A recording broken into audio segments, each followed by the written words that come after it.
Zhang Yi and others hurriedly left Blizzard City and took the Jiangnan special train back to Tianhai City.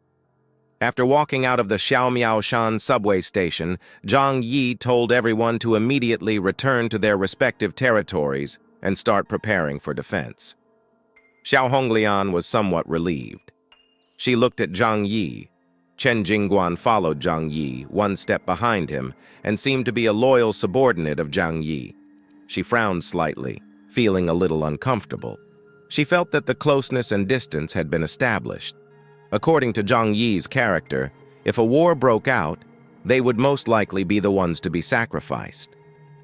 She walked up to Zhang Yi and asked eagerly, "If the mutants from Days City come to kill us, you will come to save us, right?" "Of course," Zhang Yi said with a smile. Xiao Honglian. She said nothing, because Zhang Yi's answer was too straightforward, which made it seem unreal. Xiao Honglian had been dealing with Zhang Yi for so long, and of course, she knew what kind of person he was. What he cared about most was always the interests of himself and those around him. Thinking of this, Xiao Honglian made a decision in her heart. She quietly clenched her fists, took a deep breath, and then looked directly into Zhang Yi's eyes in front of everyone. "Zhang Yi, please take over the Yangsheng base as well." As soon as these words came out, the scene fell silent. The others looked at Xiao Honglian, then at Zhang Yi. Although this matter was a little surprising to everyone, it was also reasonable. The Yangsheng base could no longer withstand a conflict at the level of armed forces.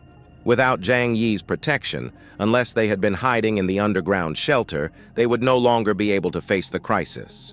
But in that case, everything they had on the surface would have to be handed over to others. Chen Jingguan raised the corner of his mouth and exclaimed, "What a wise choice." He was a little proud. Although everyone joined Zhang Yi, this also requires first come, first served. He was the first to join Zhang Yi, so his status must be higher. But his strength is indeed not as good as Xiao Honglian. This scene stunned Xing Tian, who was about to leave not far away. He was dumbfounded. "Good man. There are only a few forces like us in Tianhai City, and now you are all with Zhang Yi. What do you want me to do?" After hesitating for a moment, he gritted his teeth and ran to Zhang Yi.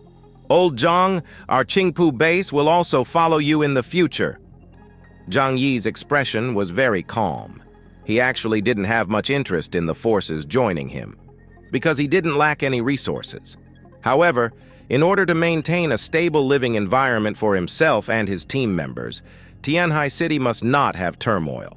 And the existence of these forces is one of the important factors in maintaining the harmony of Tianhai City. Zhang Yi looked at Xiao Honglian and Xing Tian in front of him and asked calmly, "Do you understand what it takes to do this? Being my little brother means you have to listen to me no matter what you do in the future." A wicked smile appeared at the corner of his mouth. "Even let you die." Xiao Honglian and Xing Tian were shocked. It was impossible for them to let them die. They both said the same thing, "In their heart, go to hell." But they immediately realized that Zhang Yi was just reminding them that if they surrendered to Zhang Yi, they must obey him unconditionally. To be fair, no one wants this, but the situation is stronger than people. Tianhai City has such attractive resources, which will definitely cause competition from other city forces. Even if Xing Tian and Xiao Honglian are both Delta-level mutants, they can't do anything without the support of forces. Lone wolves are very difficult to survive in the end times. Not everyone is Zhang Yi. Since they have to rely on a force after all, they might as well choose one who knows their roots and inside out. At least if they rely on Zhang Yi, they can continue to stay in Tianhai City and enjoy certain authority. Xiao Honglian and Xing Tian nodded and agreed to Zhang Yi's request. "In the future, we will do whatever you ask us to do. I just hope you can protect the people in our base and let everyone survive," Xiao Honglian said. Xing Tian looked at Zhang Yi. "Old Zhang, we used to have a good relationship. You won't treat me badly, right?" Zhang Yi smiled. He waved his hand and said, On weekdays, you can just do as usual and wait for my instructions." He didn't say too much, after all. His requirements for the three forces were not high. Besides, no matter how many requirements were put forward, if they really encountered major problems, these guys would also take their own interests as the starting point. Loyalty? It's so funny. That kind of thing doesn't exist. It will only be based on Zhang Yi's strength. Xiao Honglian and Xing Tian nodded, and then left Xiao Miaoshan subway station with their men. "Let's go back too." Zhang Yi took out the snowmobile, and everyone took it back to the shelter. The atmosphere along the way was a little bit solemn. After all, the leisurely days passed just like that. If nothing unexpected happens, there will be a conflict with other cities soon. "Why do we always have to fight? So tired." Fatty Shu sighed, looking annoyed. "This is the general trend. There is nothing we can do about it," Uncle Yu said. "The strong prey on the weak. A society without a civilized state follows Darwin's law. We can only hope that the Jiangnan region will establish more comprehensive laws as soon as possible to restrain these forces."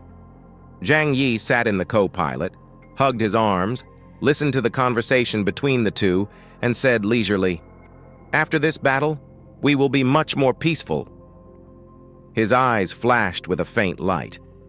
Zhang Yi couldn't treat the humiliation of those guys in Day's city as nothing happened.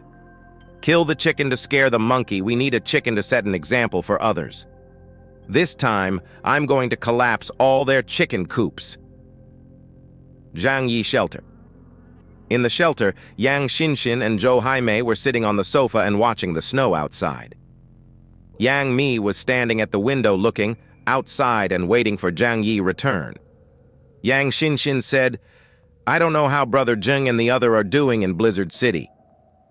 Yang Mi was also so worried about them that she cleaned the fog on the glass and said, "He should be back in the next few days." Suddenly she heard the sound of the car. She said, "I think they are here." Yang Mi said, "Impossible? It's early." Zhou Haimei said, "Let's go and see." Three of them stood in front of the door to welcome them. Suddenly, Zhang Yi opened the door, and all of the team came inside. Yang Xinxin ran towards Zhang Yi, hugged him tightly, and said, "Brother, you are back." It wasn't long since Zhang Yi and others left, and nothing happened at home. Everything was as calm as before. Zhou Haimei was behind Yang Xinxin, smiled, and said, "Xinxin, let's make a way for them first. It's cold outside. Let them come in and have some hot tea to warm themselves up."